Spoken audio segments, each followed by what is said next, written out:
What's going on? Alex here, and today we're going to take a look at the top 5 reasons that you need to fire your bookkeeper. All right, we're going to look at the most predominant signs that you may need somebody else helping you out with the bookkeeping for your business. Reason being is that as a tax firm that does tax preparation for many different businesses, we see all too often that the bookkeeping that we receive, even if it's done by a so-called professional in many cases, is simply not up to par.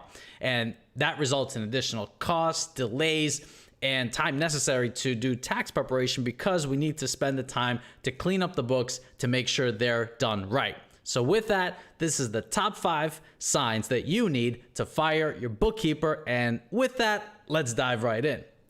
All right, so the first sign that you need to fire your bookkeeper is that the bank, credit card, and loan reconciliations are not done. Now, what I'm going to do is show you as a business owner how to spot these specific signs, because I have a lot of clients that say, Alex, this is all well and good, but how do I know that the accounting and bookkeeping that I'm receiving is high quality? Where here are some signs that you can use to check. So bank, credit card, and loan reconciliations are not done. Let's go into QuickBooks and see how that actually plays out. So if you open up QuickBooks online, this can also be done on QuickBooks desktop. You'll see that there's a banking area. You hit banking over here, and this will take you to a screen that has all of the bank accounts and the credit card accounts and so forth that are associated with this business. And in looking through there, you'll see a button here labeled Go to Bank Register. So if you have this bank account selected, you hit Go to Bank Register, and what you can see is at the top right, there's a green button. It's labeled Reconcile, and QuickBooks has done a great job of hiding this way back in the interface where nobody can find it, but it is there, and this is the button you use to reconcile the account. So you hit the button, and then from there, QuickBooks will take you to this screen. And what you want to focus on here is history by account. And when you click on that, you'll see that there are actually no reconciliations that were done for this account. And you can see the report period is since 365 days. And ideally, you'd want to see each reconciliation report here done on a monthly basis very often. And that will give you assurance that the financial information in QuickBooks is actually reflecting what the bank is showing as well. And I have a lot of questions about this because clients ask me, hey, Alex, if QuickBooks is pulling in the transactions, it's directly linked to our bank accounts, then why do we need to do bank reconciliations? Because at the end of the day, the information is coming from the bank. The reason is that when the transactions are pulled in, and you could see them come through on the banking tab, that's coming through as a feed that sometimes has doubled transactions, sometimes it has missing transactions and so forth. So what you really want to do is be careful in that the transactions that were pulled in are all correct. There's nothing missing. We've seen transactions get deleted for whatever reason by somebody on the bookkeeping team. Sometimes the reasoning is nefarious, sometimes it isn't.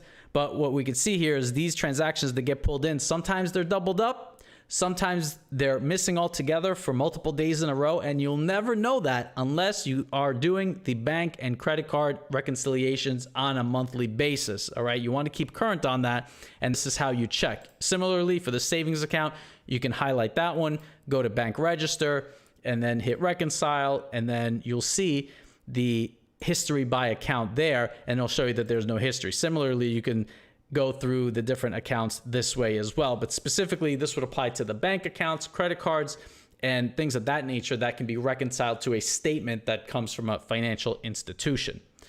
All right, and if these aren't being done, then the reliance on the books drops substantially, because if we can't link it to the bank statement, we can't link it to the credit card statement, the question is what we're looking at accurate, or were there double transactions? Are there missing transactions and so forth? So this is a really good quality check.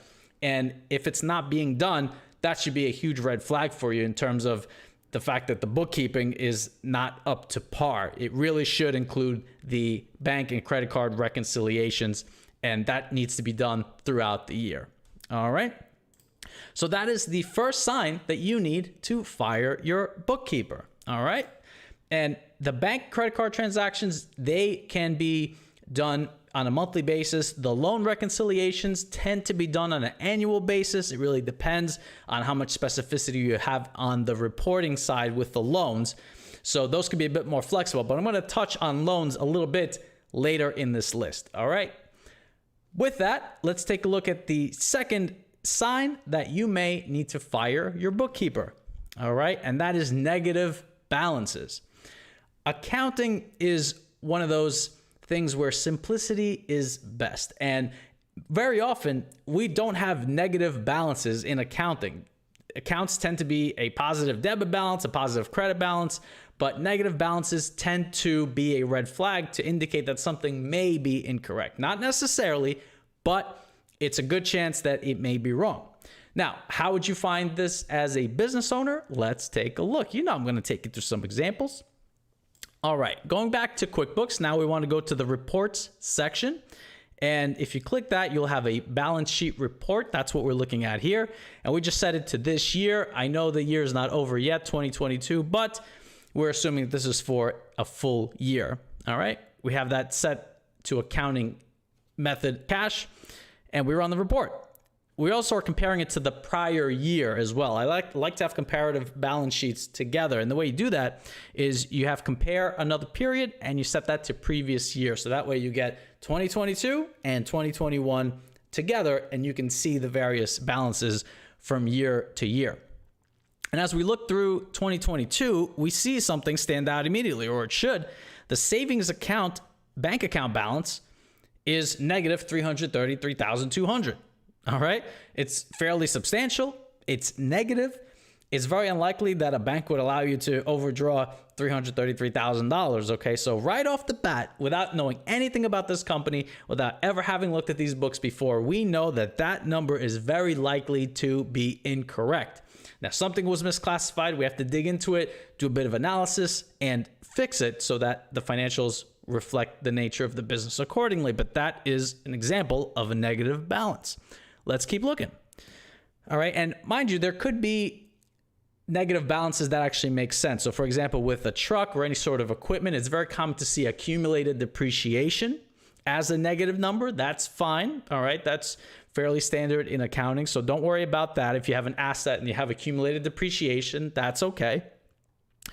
All right. And as we're looking through here, we also see that in the long-term liability section, a mortgage payable amount is negative $500,000. All right. That means instead of you owing the bank money on your mortgage, the bank owes you money on your mortgage, which doesn't really make sense, right? So we know just by the fact that that is a negative number in the accounting records that we need to look into that and see if something was misclassified, or potentially we need to make a journal entry to correct this issue. But again, we see that there's a negative number. We have to look into it further to establish what went wrong. All right. And I've seen bookkeepers literally say that, oh, I do the income statement, I don't do the balance sheet. That is absolutely crazy. That's like a doctor telling you, oh, I don't deal with the lower half of the body, I only deal with the upper half of the body. What? All right. You have to know and understand both the balance sheet and the income statement at the very minimum to know your way around bookkeeping and accounting. You can't just exclude the balance sheet and focus on the income statement, because guaranteed the balance sheet is going to be a huge mess if that is the way it's done. So that's the balance sheet. We have a few negative items that we need to look into here. What about the income statement? All right. So this is known as the profit and loss statement in QuickBooks Online. Similarly, you go to reports, you hit reports there, and you pull up the income statement or profit loss statement. They're synonymous. So we set it to this year and cash basis. We ran the report. And let's see what we have. So we have income, we have discounts given. That's a negative number. That is okay. That's another one of those items that we would generally expect to see. So that would not be an issue. But let's keep on looking over here. Everything looks good. And then, whoa, what's going on over here? Cost of goods sold is negative $149,771.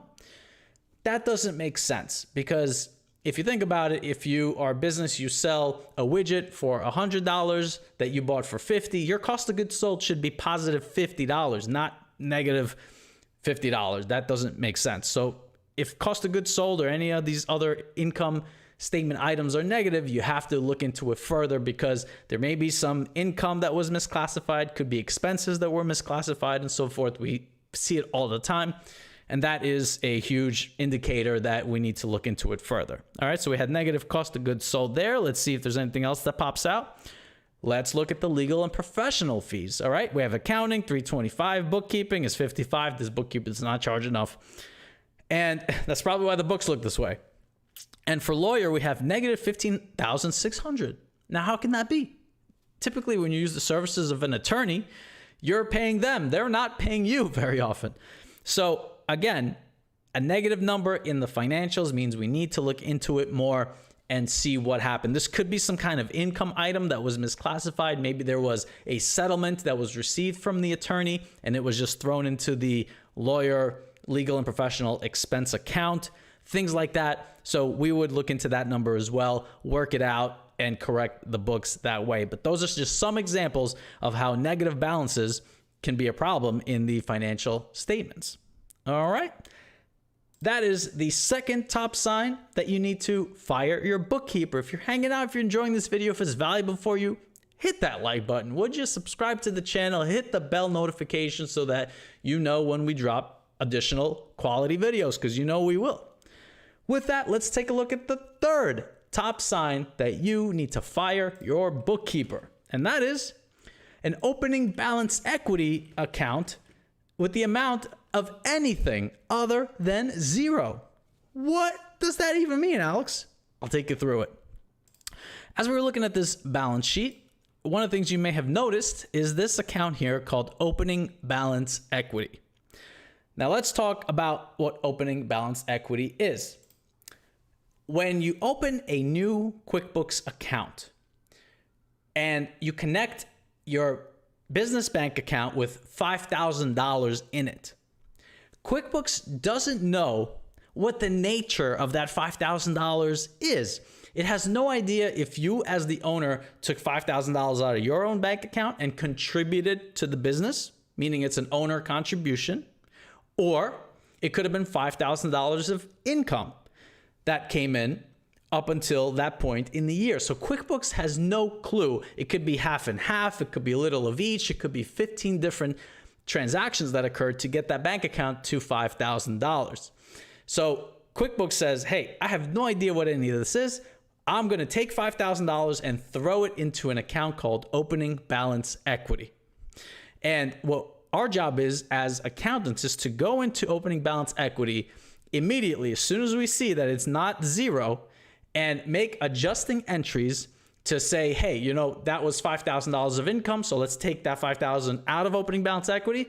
Let's make a journal entry to adjust it to reflect that it is income. All right, so that is going to affect the financial statements in a way that more accurately reflects what transpired throughout the year. All right, because if it was $5,000 income, that's likely taxable. You want to know about that. If it was an owner contribution, likely not taxable, so you don't want that to appear on the income statement and increase your tax liability. All right, so the goal is for opening balance equity to always be zero. If it's any amount other than zero, then you know that there was some lazy accounting and bookkeeping that was done on your account. And in our example, we can see here that right in the equity section, it's $19,095. And what we'd want to do is pick a point at which we'd want to allocate all those opening balance equity balances. Now, it may be that it started as one number and then there were additional amounts added to it for whatever reason over time.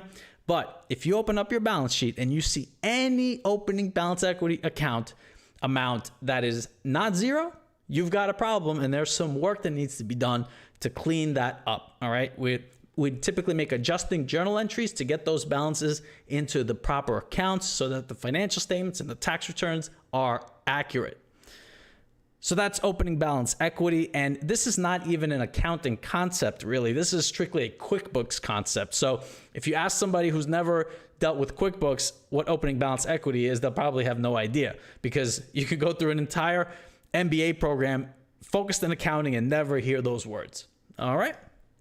Okay, so keep your opening balance equity at zero. Any non-zero balance indicates that you have a problem and there was some lazy bookkeeping done, and that may be a sign that you may need to fire your bookkeeper. All right, moving along, let's look at the fourth top sign that you need to fire your bookkeeper, and that is that loan balances do not change over time. What does that mean? Well, it's best illustrated with an example. So going back to our balance sheet, this is why I love having the comparative balance sheet. So basically this year and the prior year, or if we're comparing quarters or months, this is illustrative because it shows you any changes over time that you either would expect to see or would not expect to see. Either situation gives you insight into whether there might be some issues with the accounting. So if we take a look in here, this is 2021, this is 2022. And as we're going through, one thing I noticed is that there's a loan payable of $4,000 as of the end of 2021. It's still $4,000 as of the end of 2022. Why is that an issue? Well, typically loan balances, unless we're talking about interest-only loans, that's different.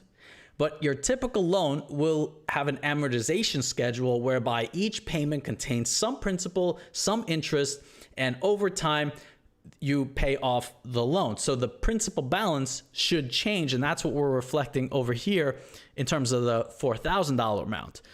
Now, the question is, were there any payments made on this loan? And if so, how much of the principal was paid off? And typically what we'll do is we'll tie the loan payable balance as of December 31st for the calendar year entities to the loan statement from the bank that says this is the amount of the loan outstanding as of 12/31. That gives us pretty good indication that the accounting and bookkeeping is up to date because we're reconciling, just like we did with the bank statements and the credit card statements. So everything ties together. And in that case, the books will match what the bank has. Everyone's happy. But when we see loan balances that have not changed year over year, that begs the question, is this an interest-only loan? If not, then how much of that principal was actually paid throughout the year? And you can't simply take all of the loan payments that you made throughout the year and subtract that from the loan payable amount. Can't do that because there's some interest and there's some principal, and you actually have to adjust the balance by the principal piece only. The interest is an income statement item, which would not directly affect the balance sheet. It would indirectly, but for our purposes, we're just looking at the principal balance as of the end of each year. If it doesn't change, that begs some questions. All right, and as we're looking through here, we also see that the notes payable account also was $25,000 and $25,000 at the end of each year, respectively. The question is it really $25,000 at the end of each of those years? And if not, what is the principal balance remaining at the end of the year? We'd make an adjusting journal entry so that the books reflect what the bank is saying the balance happens to be. Makes sense. All right. Now we're going to move into the fifth top sign that you need to fire your bookkeeper. And again, if this is valuable for you, just jackhammer that like button, would you? It helps the channel out and it makes it possible to keep putting out quality content for you guys. Now, with all that said, the top fifth sign that you need to fire your bookkeeper, and that is the balance sheet per books does not agree to the balance sheet per the tax returns, all right? And this one trips up a lot of our clients because some tax returns, they only require a balance sheet to be reported above certain income thresholds, above certain asset thresholds, and so forth. Our policy is always throw the balance sheet on the tax return, okay? Because that's gonna force you to keep a balance sheet in your books, all right? So just because you're not required to include a balance sheet this year, you may be required to include a balance sheet next year where your business grows, all right?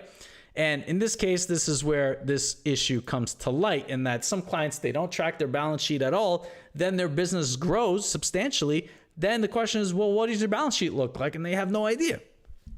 All right, and let's take a look at a bit of an example. Form 1120S for the S corporations out there. I'll show you an example of what that balance sheet section might look like, just so you know what we're talking about.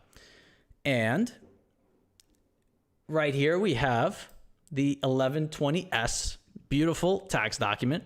And you can see here that on page 4, there is a Schedule L balance sheet per books. And this is the end of the tax year, so you'd be looking at these two columns to signify the amounts that are applicable at the end of each particular tax year. So this is 1120S for 2021. So we would expect the balances here, end of tax year 2021, to reflect what the books are showing as of 12/31/2021. All right. And very often we see that there are differences between what the tax return is showing on the balance sheet per books. Again, the tax return is asking for the balance sheet per books, and what the balance sheet per books actually shows. It's kind of crazy. And that can indicate that adjusting entries were never entered into the accounting software. So us tax accountants typically calculate depreciation for many of our clients. And we tell them, here are the depreciation numbers for the year, apply it to your books. And for whatever reason, either the clients don't put it in there or the bookkeepers don't put it in there. But at the end of the day, the balance sheet per books does not agree to the balance sheet per the actual books. So what's on the tax return is different from what is in the accounting software, and there should not be a difference in that regard.